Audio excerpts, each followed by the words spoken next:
Unacademy. Let's crack it.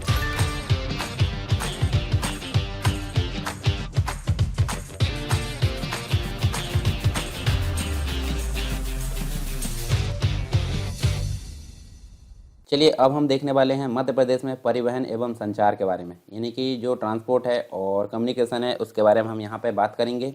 और उसके बाद हम जो है इससे संबंधित कुछ क्वेश्चंस को हल करेंगे ताकि आपके लिए जो है कंप्लीट रूप से ये जो है चारों डायमेंशन से कवर हो जाए, यानी कि डिस्क्रिप्शन भी, बेसिक कॉन्सेप्ट भी क्लियर हो जाए, साथ में उसके जो प्रश्न है वो किस प्रकार बनने वाले हैं वो भी यहाँ पर कवर हो जाए। तो इस प्रकार आपका जो है ये टॉपिक कंप्लीट हो जाएगा। तो चलिए यहाँ देख लेते हैं हम एक एक करके।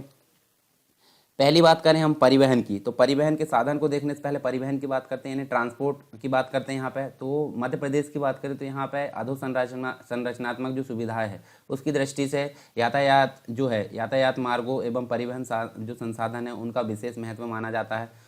आवागमन हेतु राज्य में सड़कों की भूमिका अत्यंत काफ़ी महत्वपूर्ण है। परिवहन साधनों का महत्व किसी प्रदेश के विकास के लिए का उतना ही अधिक महत्व होता है जितना शरीर में रक्त धमनियों का मतलब रक्त धमनियों का। ठीक है, राज्य में उपलब्ध खनिज, वनोपज, कृषि उपज, उपभोक्ता वस्तु एवं जन सामान्य को एक स्थान से दूसरे स्थान तक पहुंचाने के लिए रेल एवं सड़क मार्गों का अत्यंत जो है आवश्यक हो, मतलब यहाँ पर महत्वपूर्ण स्थान है। और मुख्य रूप से अगर देखें तो प्रदेश में रेल मार्गों की लंबाई की जो है अपर्याप्तता के फलस्वरूप सड़क यातायात पर निर्भरता काफ़ी अधिक मानी जाती है। और मुख्य रूप से तीन यहाँ पे साधन माने जाते हैं, एक तो सड़क मार्ग होता है, एक रेल मार्ग होता है और एक वायु मार्ग। तो तीनों के बारे में हम एक एक करके देखेंगे। पहले तो हम जानेंगे सड़क मार्ग के बारे में। सड़क मार्ग के बारे में यहाँ पे देखते हैं। तो देखिए यहाँ पे जनवरी 2018 की बात करें, जनवरी 2018 तक जो है राज्यों में सड़कों की कुल लंबाई की बात करें तो यहाँ से 64,719 किलोमीटर तक रही। इसमें जो है बढ़ोतरी हेतु राज्य सरकार निरंतर प्रयासरत है। साथ ही मध्य प्रदेश में सड़कों की दृष्टि से सर्वाधिक घनत्व वाला जो जिला है वो कौन सा है, वो सतना आपको देखने को मिलेगा। और न्यूनतम आपको कौन सा देखने मिलेगा, श्योपुर देखने को मिलेगा। मध्य प्रदेश में 2005 की बात करें तो सड़कों जो है 2005 को सड़क वर्ष के रूप में मनाया गया, जिसमें NH3 नेशनल हाईवे 3 जो कि आगरा से मुंबई के बीच में है, और ये जो है प्रदेश से गुजरने वाला सबसे लंबा राष्ट्रीय राजमार्ग है, जिसकी लंबाई हम मध्य प्रदेश में देखें तो 717 किलोमीटर देखने को मिलती है। और NH76 जो कि उदयपुर से इलाहाबाद देखने को मिलता है, सबसे छोटा है, जिसकी लंबाई आपको 30 किलोमीटर देखने को मिलेगी मध्य प्रदेश में।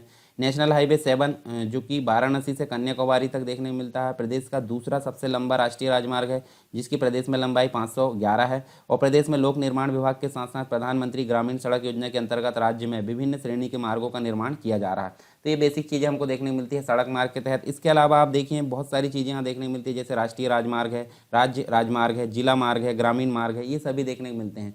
तो देश के दूरस्थ स्थानों को जोड़ने के लिए यहाँ पे राष्ट्रीय राजमार्ग का उपयोग किया जाता है। इनका निर्माण रखरखाव केंद्र जो है लोक निर्माण विभाग के अंतर्गत आता है। और 2017-18 की दृष्टि से अगर देखें 46 राष्ट्रीय राजमार्ग जो है यहाँ पे देखें, इसकी लंबाई मतलब 7,806 किलोमीटर देखने को मिलती है मध्य प्रदेश में। 717 सबसे अधिक नेशनल हाईवे 3 की देखने को मिलती है। दूसरे नंबर का नेशनल हाईवे 7 जो कि हमने देखें 511। इसके अलावा जो उत्तर से दक्षिण और पूर्व से पश्चिम जो कॉरिडोर है, ठीक है, वो भी हमको यहाँ देखने को मिलता है। तो उत्तर से दक्षिण के अंतर्गत अगर देखें, उत्तर दक्षिण कॉरिडोर के अंतर्गत 111 किलोमीटर इसकी कुल लंबाई देखने को मिलती है। ठीक है, और इसके अलावा हम देखें तो जो मतलब जो एक प्रकार से जो भारत है, भारत में इस प्रकार से जो योजना है, यहाँ पे मध्य प्रदेश बीचों बीच में पड़ता है, दोनों की यहाँ पे जो है इसकी लंबाई देखने को मिलती है, किसकी, उत्तर से दक्षिण और पूर्व से पश्चिम जो कॉरिडोर है उसकी। इसके अलावा राज्य मार्ग की अगर बात करें, राज्य मार्ग यानी कि स्टेट हाईवे, तो राज्यों की राजधानियों को जिला मुख्यालय से जोड़ने के लिए जो सड़क होती है उसको राज्य राजमार्ग कहा जाता है। और इनकी निगरानी व निर्माण का दायित्व होता है लोक निर्माण विभाग का। 2017-18 की दृष्टि से 11,389 किलोमीटर इसकी जो है लंबाई देखने को मिली। और मध्य प्रदेश में प्रांतीय राजमार्गों की संख्या 48 के आसपास देखने को मिलती है। जिला मार्ग की बात करें तो ये जो है डिस्ट्रिक्ट रोड्स की बात करें, यहाँ 22,129 किलोमीटर देखने को मिलती है 2017-18 की दृष्टि से। अभी चेंज होते रहती है, ठीक है। और मार्गों के निर्माण का मुख्य उद्देश्य जिले के नगरों, बड़ी बस्तियों और अन्य प्रशासनिक केंद्रों को जिला मुख्यालय से जोड़ना होता है। राज्य में सबसे कम सड़क आपको श्योपुर में देखने मिलेगी। और मुख्य जिला मार्गों की लंबाई की दृष्टि से मध्य प्रदेश देश में तुलनात्मक रूप से काफ़ी पीछे है। वहीं बात करें ग्रामीण मार्गों की, यानी रूरल जो रोड्स होती है, तो मध्य प्रदेश सरकार द्वारा ग्रामीण बुनियादी संरचनाओं के विकास को सर्वोच्च प्राथमिकता दी गई है। और राज्य सरकार की इसी प्रतिबद्धता के कारण ग्रामीण जो सड़क है उनका चरणबद्ध विकास हुआ है। और इनकी जो लंबाई है 24,209 के आसपास देखने को मिलती है। अनअकैडमी आपके लेकर आया है बहुत ही आकर्षक और फ्री प्लान जो कि एमपीपीएससी और व्यापम के एग्जाम से संबंधित है। यदि आप फ्री प्लान लेना चाहते हैं तो आपको यहाँ पे मिलेगा 500 से ज्यादा free live classes every week और डाउट क्लियरिंग सेशन भी आपको दिया जा रहा है। वीकली फ्री मॉक टेस्ट यहाँ पे चल रहा है। फ्री लाइव क्विज यहाँ पे चलती है 20 से ज्यादा क्वेश्चन यहाँ पे हर सब्जेक्ट को मिलाकर होता है। Daily T20 free live quiz यहाँ पे चलती है। 20 क्वेश्चन होते हैं, 20 मिनट में आपको इसका आंसर देने होते हैं और 8 PM पे ये सीरीज चलती है और 8:30 बजे इसका एनालिसिस कराया जाता है टॉप एजुकेटर्स के द्वारा। इसका फायदा लेने के लिए आपको क्या करना है, इसका फायदा लेने के लिए आपको डाउनलोड करना है सिंपली अनअकैडमी लर्निंग ऐप। यहाँ पे एमपीपीएससी से संबंधित कोर्स यूज कीजिए, एमपीपीएससी जो आप आपका गोल सेलेक्ट कीजिए और यहाँ पे सरकार 10 आपको प्रोमो कोड यूज करना है इस प्लान को अनलॉक करने के लिए। याद रहे सरकार 10 प्रोमो कोड यूज करने के बाद ही आप फ्री प्लान को अनलॉक कर सकते हैं। और यदि आप प्लस बैचेस के साथ जाना चाहते हैं अपनी ऑलराउंड प्रिपरेशन के लिए तो यहाँ पे विभिन्न प्रकार के बैचेस चल रहे हैं। प्रीलिम्स के यहाँ पे अल्टीमेट 60 डेज का क्रैश कोर्स यहाँ पे चल रहा है। संपूर्ण ज्ञान जो कि यदि आप रिवीजन कर रहे हैं तो इसके लिए आपके लिए आवश्यक है। और यदि आप संकल्प एमपीपीएससी 2020 में जुड़ रहे हैं तो इसके लिए आपको डाउट क्लियरिंग सेशन यहाँ पे एक्स्ट्रा मिलेंगे और वीकली 12 सेशन यहाँ पे सब्जेक्ट वाइज लग रहे हैं यदि आप ऑलरेडी रिवीजन कर रहे हैं तो। मेगा बैच स्टार्टिंग सून है यहाँ पे और एमपीपीएससी की तैयारी आप शुरू से करना चाहते हैं तो 10 महीने का फाउंडेशन बैच यहाँ पे शुरू हो रहा है। यहाँ पे टेस्ट सीरीज वगैरह भी चलेगी। स्वप्न पूर्ति बैच उन लोगों के लिए है जो यहाँ पे 2019 का प्रीलिम्स क्वालिफाई किए हैं और अपने सपनों को साकार करके एमपीपीएससी की जो मुख्य परीक्षा है उसमें उत्तीर्ण होना चाहते हैं। इसमें साथ ही साथ आपको उत्तर लेखन का अभ्यास कराया जाएगा। टॉप एजुकेटर्स के द्वारा आप इन टॉप एजुकेटर्स द्वारा आप पढ़ सकते हैं, आप देख सकते हैं। और इस सब्सक्रिप्शन को प्राप्त करने के लिए आपको अनअकैडमी के लर्निंग ऐप में जाकर एमपीपीएससी और अपने संबंधित गोल में प्लस कोर्स में जाना है और यहाँ पे गेट सब्सक्रिप्शन ऑप्शन में क्लिक करके आपको इस प्रकार की विंडो यहाँ पे दिखेगी और आप यहाँ पे अपने अनुसार यहाँ पे जो प्लान है वो ले सकते हैं। और याद रहे सरकार 10 प्रोमो कोड यूज करने पर आपको 10% का डिस्काउंट मिल जाएगा। और देर किस बात की, download Unacademy app now to let's crack MP and exams. इसके साथ ही हम देख सकते हैं प्रधानमंत्री ग्रामीण सड़क योजना की बात करें, ठीक है, तो यहाँ देखिए शिक्षा, स्वास्थ्य, विपणन आदि आवश्यक सुविधाओं का सभी लोगों तक आसानी से पहुँच सुनिश्चित कराने के लिए जो है राज्य ने सभी गांवों को अच्छी और बारहमासी सड़कों से जोड़ने के लिए ध्यान केंद्रित किया है। तो इसी के तहत ग्रामीण अर्थव्यवस्था के सुधार एवं विकास हेतु दिसंबर 2000 में प्रधानमंत्री ग्राम सड़क योजना जो है क्रियान्वित की जा रही है। और इसके साथ ही हम देखें तो मार्गों का जो चयन है, मार्गों का चयन यानी हम देखें तो प्रधानमंत्री ग्राम सड़क योजना के जो दिशा निर्देश है उसके अनुसार प्रत्येक जिले का एक मास्टर प्लान, कोर नेटवर्क तथा आबादी के घटते क्रम में प्राथमिकता सूची तैयार की जा रही है। तो ये चीज़ हमको देखने को मिलती है। योजनाएं और कुछ उपलब्धियों की बात करें यहाँ तो 2016-17 का ये डाटा है। हम यहाँ देखें तो 5000 किलोमीटर से बढ़कर यहाँ 5081 किलोमीटर सड़क निर्माण कराई गई और जिनमें 1653 करोड़ रुपए का जो है यहाँ पे व्यय किया गया। 17-18 की बात करें तो वार्षिक लक्ष्य 5000 किलोमीटर हेतु यहाँ पे राशि 1500 करोड़ रुपए और दिसंबर 2017 तक यहाँ जो है 1348 करोड़ रुपए व्यय करते हुए 3178 किलोमीटर जो सड़क है निर्माण करने की यहाँ पे देखी गई, यानी कि निर्माण कार्य पूरा हो चुका था। इसके अलावा हम देखें तो हमको मुख्यमंत्री ग्राम सड़क योजना देखने को मिलती है। तो ये भी एक प्रकार से जो 500 तथा मतलब सामान्य क्षेत्र में 500 तथा आदिवासी क्षेत्र में 250 से कम आबादी के समस्त राजस्व जो ग्राम है उनको सिंगल कनेक्टिविटी द्वारा पुल या पुलिया सहित बारहमासी सड़कों या संपर्क हेतु मनरेगा जो है या फिर जो राज्य मद के अभिसरण से मुख्यमंत्री ग्राम जो योजना है उसका शुभारंभ किया गया 2010 और 2011 में, ठीक है। ये चीज़ आपको देखने को मिलती है। कुछ नेशनल हाईवे देखने को मिलते हैं, ठीक है, जो कि NH3 है, आगरा ग्वालियर मुंबई जो बाया इंदौर से होकर जाता है, ठीक है। उसके बाद देखें नेशनल हाईवे 7 वाराणसी जबलपुर, ये जो है नागपुर हैदराबाद बेंगलुरु मदुरई कन्याकुमारी तक देखने को मिलता है जो कि मध्य प्रदेश से देखने को मिलता है।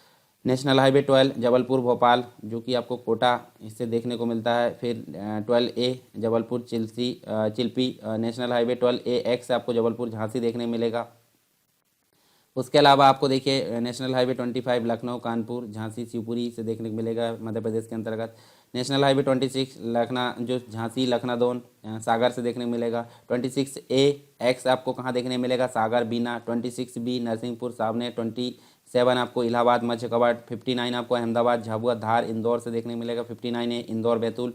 69 अब्दुल्लागंज होशंगाबाद बैतूल मुल्ताई और नागपुर से ये देखने को मिलेगा। उसके अलावा कुछ और है जैसे 75 है ग्वालियर झांसी खजुराहो छतरपुर पन्ना सतना रीवा से देखने को मिलेगा। 75A रीवा रेनकोट गढ़वा डाल्टनगंज रांची से देखने को मिलेगा। 76 पिंडवाड़ा उदयपुर चित्तौड़गढ़ कोटा झांसी इलाहाबाद से देखने को मिलेगा। 78 कटनी शहडोल अंबिकापुर जसपुर गुमला से देखने को मिलेगा। 86 भोपाल विदिशा सागर छतरपुर कानपुर से। 86A देवास सागर और 92 आपको भोगांव का ग्वालियर से। ठीक है, तो ये कुछ नेशनल हाईवे थे, मध्य प्रदेश के प्रमुख राष्ट्रीय राजमार्ग इनको बोला जाता है। और इसके बाद हम देखेंगे रेल मार्ग के बारे में। रेल मार्ग क्या होता है, तो मध्य प्रदेश के अंतर्गत हम देखें तो लगभग 425 से अधिक ट्रेनों के माध्यम से भारत के अन्य हिस्सों से जुड़ा जा सकता है।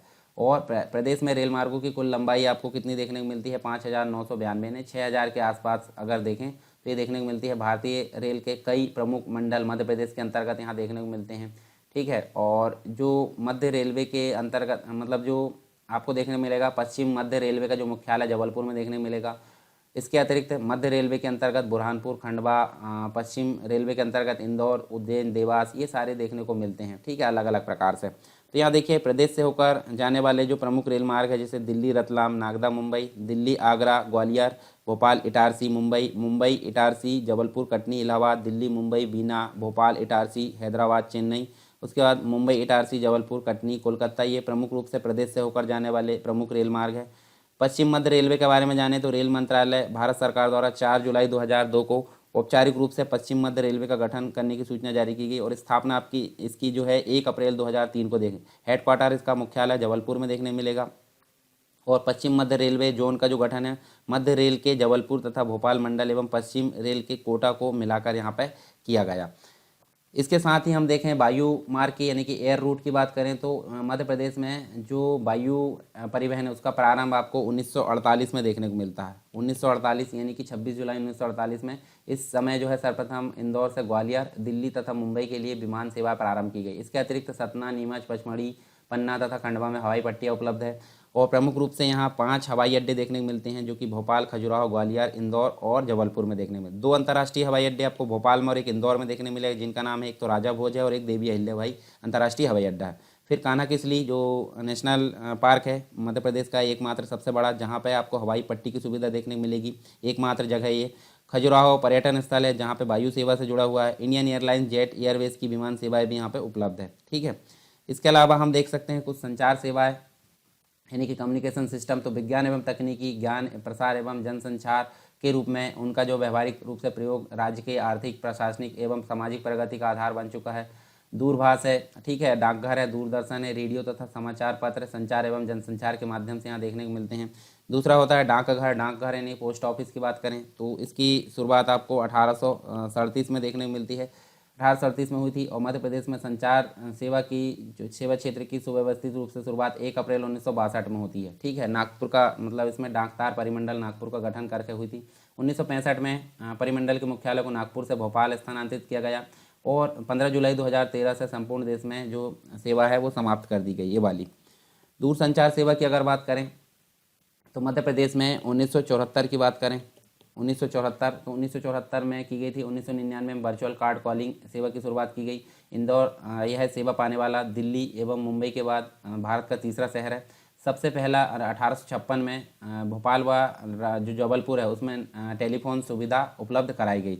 उसके साथ ही हम बात करें आकाशवाणी की, जैसे रेडियो आप सुनते हो, तो यहाँ पे 1955 की बात करें, वर्ष 1955, तो देखिए इसकी शुरुआत जो है इंदौर में वर्ष 1955 में 22 मई 1955 को इसकी जो है आकाशवाणी की शुरुआत की गई थी, मध्य प्रदेश का पहला। इसके पश्चात भोपाल में 1956 में की गई, फिर तीसरा जो है ग्वालियर में 1964 में की गई। उसके बाद भोपाल में विज्ञापन प्रसारण सेवा का प्रारंभ 1975 में किया गया है। राज्य के इंदौर, भोपाल और जबलपुर में विविध भारती के प्रसारण केंद्र स्थापित किए गए। तो अलग अलग चीज़ हम देख सकते हैं। यहाँ देखिए कुछ रेडियो स्टेशन आकाशवाणी देखने को मिलता है, जैसे इंदौर है 22 मई 1955, भोपाल है 31 अक्टूबर 1956, जबलपुर 1964, ग्वालियर 1964। ठीक है, ये सभी एक देख सकते हैं सन के साथ में दिए गए स्थापना वर्ष के साथ में।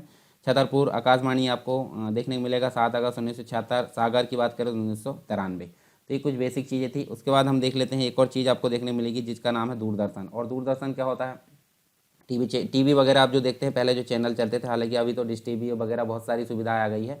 तो देखिए 1972 और 73 की बात करते हैं। 1972-73 में रायपुर जिले में रिले केंद्र स्थापित किया गया और वर्ष 1975 में रायपुर के जरिए मध्य प्रदेश में दूरदर्शन का प्रवेश हुआ। 1982 में एशियाड के समय इंदौर और भोपाल में प्रसारण स्थापित हुआ। प्रदेश में दूरदर्शन स्टूडियो की संख्या 4 एवं ट्रांसमीटरों की संख्या 80 देखने को मिलती है। और अलग अलग चीज़ें यहाँ देख सकते हैं हम, तो जो कि हम बाद में देख लेंगे। फिर बात करते हैं समाचार पत्रों की। तो समाचार पत्रों की अगर बात करें तो 1840 की बात करते हैं। तो ये पत्रकारिता का प्रारंभ हुआ था ग्वालियर में। उर्दू भाषा के साप्ताहिक पत्र था जिसका नाम था ग्वालियर गजट। ठीक है, ग्वालियर गजट या ग्वालियर अखबार के नाम से प्रकाशित हुआ। 1848-49 में जो पंडित प्रेम नारायण थे उनके संपादन में इंदौर में हिंदी भाषा के अखबार मालवा अखबार का प्रकाशन हुआ। एक साप्ताहिक था ग्वालियर अखबार। और हिंदी भाषा के अखबार की बात करें तो यहाँ पे जो है मालवा अखबार की बात करते हैं। अंग्रेज समर्थक यह अखबार मध्य प्रदेश का प्रथम हिंदी समाचार पत्र था। बाद में से उर्दू, मराठी और जो अन्य भाषा है उसमें भी छापा जाने लगा। फिर माखनलाल चतुर्वेदी के संपादन में कर्मवीर नाम से जो है एक 1920 में जबलपुर से, और फिर जो है 1935 में खंडवा से इसका प्रकाशन हुआ। साथ में हम देखें तो 1930 में द्वारका प्रसाद मिश्र ने जबलपुर से दैनिक लोकमत निकाला। इसके साथ ही उस समय जो है संपूर्ण समाचार पत्र ये माना जाता था। मध्य प्रदेश का पहला सांध्य दैनिक प्रदीप 1950 में मोहन सिन्हा के संपादन में इसको शुरू किया गया। और अन्य बहुत सारी चीज़ें हमको देखने को मिलती है, तो हम जो है इसको क्वेश्चन के साथ में हल कर लेंगे। फिर आप देखिए मध्य प्रदेश की प्रमुख साहित्यिक पत्रिकाएं जो कि भोपाल से जो है साक्षात्कार, वसुधा, पूर्वाग्रह, चौमासा, नया पथ, काला वार्ता आदि जो है इसका प्रकाशन होता है। इंदौर से वीणा का प्रकाशन होता है। पहल का प्रकाशन जबलपुर से होता है। नया विकल्प का प्रकाशन विदिशा से। कटनी से यात्रा, व्यावरा से जो है प्रसंग एवं रतलाम से आवेग तथा कक्कर का प्रकाशन होता है। तो ये कुछ बेसिक चीज़ें थी। अब हम बात करते हैं इनके कुछ क्वेश्चन के बारे में जो कि आपके लिए काफ़ी इंपॉर्टेंट है। मतलब प्रश्न हल कर लेते हैं और प्रश्न हल करने के बाद जो है हम बाकी की चीज़ें जो है अन्य टॉपिक को पढ़ेंगे। चलिए, यहाँ पहला जो क्वेश्चन है, मध्य प्रदेश का पहला अंतर्राष्ट्रीय हवाई अड्डा कौन सा है? तो ये जो है पहला अंतर्राष्ट्रीय हवाई अड्डा इंदौर में देखने को मिलेगा यहाँ पर। ठीक है, और ये जो आपको देखने को मिलेगा, देखिए यहाँ जो है इंटरनेशनल यानी कि 15 जुलाई 2019 को प्रदेश के इस पहले इंटरनेशनल एयरपोर्ट से पहली इंटरनेशनल उड़ान भी दुबई के लिए रवाना की गई। फिर मध्य प्रदेश से गुजरने वाला सबसे लंबा राष्ट्रीय राजमार्ग कौन सा है? तो नेशनल हाईवे 2, और इस सेकंड नंबर पर जो है नेशनल हाईवे 3 है, और सेकंड नंबर पर आपका नेशनल हाईवे 7 है। और यहाँ लंबाई भी आप देख सकते हैं 719 नेशनल हाईवे 3 की है, और 511 आपकी किसकी देखने मिलेगी? नेशनल हाईवे 7 की देखने को मिलेगी। उसके बाद मध्य प्रदेश परिवहन निगम के स्थगन की घोषणा कब की गई? तो ये जो है इसका राइट आंसर 2005 में इसकी जो है घोषणा की गई। मध्य प्रदेश में रेल मार्ग की लंबाई कितनी है? तो 2017-18 की दृष्टि से देखने को मिलता है ये 4903 किलोमीटर के आसपास देखने को मिलती है। ठीक है, मध्य प्रदेश का सबसे बड़ा रेलवे जंक्शन कौन सा है? तो ये जो है इटारसी यहाँ देखने को मिलता है। ठीक है, इसके बाद मध्य प्रदेश का रेलवे जोन कहाँ बनाया गया है? तो ये जो है जबलपुर, यहाँ देख सकते हैं जबलपुर, ये देखिए मैप में आप। नेक्स्ट क्वेश्चन है, मध्य प्रदेश में रेल सेवा आयोग का मुख्यालय कहाँ पे है? तो ये जो है भोपाल में देखने को मिलेगा। उसके बाद मध्य प्रदेश के कौन से स्थान यानी कि नगर नियमित वायु सेवा से जुड़े हुए हैं? तो ये जो है देखिए इंदौर भी जुड़ा है, जबलपुर भी जुड़ा है और खजुराहो भी जुड़ा है, यानी कि उपरोक्त सभी यहाँ पे ये जुड़े हुए हैं। फिर मध्य प्रदेश के इस हवाई अड्डे का नाम परिवर्तित किया गया है। तो ये आपको इंदौर का नाम परिवर्तित देखने मिलेगा, और नाम रखा गया है देवी अहिल्याबाई जो है हवाई अड्डा इसका नाम रखा गया है। ग्वालियर हवाई अड्डे को अंतर्राष्ट्रीय हवाई अड्डा बनाने की यहाँ पर घोषणा की गई है। मध्य प्रदेश का यह स्थल यहाँ देखें तो अंतर्राष्ट्रीय वायु सेवा से जुड़ा हुआ है। ठीक है, तो ये हम देख सकते हैं खजुराहो। खजुराहो कहाँ पे है? खजुराहो आपको यहाँ पे देखने मिलेगा छतरपुर के अंतर्गत। मध्य प्रदेश डाकतार परिमंडल का गठन कब किया गया? तो ये 1962 में किया गया, जो कि हमने देख चुके हैं अभी। ठीक है, मध्य प्रदेश का हिंदी और उर्दू पहला साप्ताहिक समाचार पत्र आप देखें तो ये जो है मालवा अखबार था। ठीक है, मध्य प्रदेश का प्रथम हिंदी दैनिक समाचार पत्र कहाँ से प्रकाशित किया गया? तो ये आप देखिए, ये जो है इंदौर की बात करें। ठीक है, और इंदौर ये देखिए यहाँ से आपको मालवा के नाम से 1848 में छपा। ठीक है, साप्ताहिक था। और प्रथम हिंदी दैनिक समाचार पत्र नवजीवन 1939 में ये जो है इंदौर में प्रकाशित हुआ। मध्य प्रदेश में रेलवे समाचार जो है पूर्ण चंद्रोदय व सत्यबोधिनी कहाँ से प्रकाशित होता है? तो ये जो है इंदौर। ठीक है, इसके बाद मध्य प्रदेश का पहला समाचार पत्र 150 वर्ष पहले प्रकाशित हुआ था, और यह क्या था? तो ये जो है अखबार जो है ग्वालियर। ठीक है, ग्वालियर गजट के नाम से इसको जाना जाता है। साप्ताहिक था यह हालांकि। मध्य प्रदेश का प्रथम सौर ऊर्जा से चलने वाला टीवी जो है कहाँ लगाया गया? तो ये आपको देखने मिलेगा कस्तूरबा ग्राम इंदौर के अंतर्गत ये देखने को मिलेगा। नेक्स्ट है, हम देखें तो यहाँ पे प्रदेश का पहला टीवी स्टूडियो कहाँ स्थापित किया गया? तो ये भोपाल मध्य प्रदेश की राजधानी में। उसके बाद प्रदेश में सर्वाधिक समाचार पत्र कहाँ से प्रकाशित होते हैं? तो ये भी भोपाल से ही प्रकाशित होते हैं सर्वाधिक समाचार पत्र। नेक्स्ट है मध्य प्रदेश के किस हवाई अड्डे का नाम बदलकर देवी अहिल्याबाई, तो इंदौर, ठीक है, इंदौर हवाई अड्डे का नाम बदलकर ये देवी अहिल्याबाई हवाई अड्डा कर दिया गया। मध्य प्रदेश राज्य में प्रकाशित पहला अखबार कौन सा था, तो ये हम देख सकते हैं ग्वालियर पत्रिका, न्यूज़पेपर जो था वो पहला अखबार था मध्य प्रदेश का। मध्य प्रदेश में हिंदी भाषा में प्रकाशित होने वाला प्रथम अखबार, तो ये जो है मालवा अखबार, जिसको उर्दू में भी हम देखें तो उर्दू में भी ये प्रकाशित होता था। यहाँ पे देख सकते हैं हम। किस नगर के विमानतल का नाम राजा भोज के नाम पर यहाँ रखा गया है, तो ये जो है भोपाल, इसका राइट आंसर है। उसके बाद नेक्स्ट हम देखें तो माखनलाल चतुर्वेदी जो है निम्न में से राष्ट्रवादी पत्रिका के संपादक थे, तो इसका नाम जो है करमवीर, जो कि हमने पढ़ चुके हैं अभी, ठीक है। इसके बाद हम देखें तो यहाँ देखें भोपाल हवाई अड्डे का नाम जो है क्या है, तो ये जो है राजा भोज, जो कि हमने अभी देख चुके हैं। फिर नेक्स्ट क्वेश्चन है मध्य प्रदेश में सर्वाधिक समाचार पत्र किस स्थान से प्रकाशित होते हैं, तो ये तो हमने अभी जो है सर्वाधिक समाचार पत्र किस स्थान से प्रकाशित होते हैं ये हमने देख चुके हैं अभी, तो ये रिपीट हो गया क्वेश्चन, ठीक है। मध्य प्रदेश रेल सेवा आयोग का मुख्यालय कहाँ पे है, तो ये भोपाल में। मध्य प्रदेश में प्रथम रेल मार्ग कब शुरू किया गया, तो ये जो है 1867 में इसको जो है शुरू किया गया, ठीक है। रेल मंत्रालय द्वारा मध्य प्रदेश में रेलवे कोच फैक्ट्री की स्थापना कब की गई, तो ये जो है इसका राइट आंसर 1976 में इसकी स्थापना की गई। मध्य प्रदेश से निकलने वाली एकमात्र खेल पत्रिका की अगर बात करें तो आप देख सकते हैं ये जो है खेल हलचल, इसका राइट आंसर है। फिर नेक्स्ट यहाँ पे मध्य प्रदेश की पहली मासिक पत्रिका 1915 में किस नगर से प्रकाशित हुई, तो यहाँ देखें तो ये जो है इंदौर, मध्य प्रदेश की औद्योगिक राजधानी। राज्य में सर्वाधिक प्रसार संख्या वाला समाचार पत्र वर्तमान में कौन सा है, तो हम देखें तो ये जो है दैनिक भास्कर सबसे अधिक यहाँ पर प्रसार वाला समाचार पत्र माना जाता है। शुभचिंतक पत्रिका का संपादन किस शहर से होता है, तो ये जो है जबलपुर, ठीक है, सांस्कृतिक राजधानी जबलपुर से। तो ये तो थे हमारे किससे संबंधित संचार एवं जो है यानी कि परिवहन एवं संचार से संबंधित कुछ टॉपिक और कुछ उसके क्वेश्चन यहाँ पे थे, तो ये कंप्लीट हमारा यहाँ पे हो गया। इसके बाद हम जो है नए टॉपिक पढ़ेंगे। तो आई होप सारी चीज़ आपको यहाँ पे समझ में आई होगी। और दूसरी चीज़, आप टेलीग्राम चैनल और ग्रुप को भी यहाँ पे ज्वाइन कर सकते हैं, चर्चा परिचर्चा और उत्तर लेखन।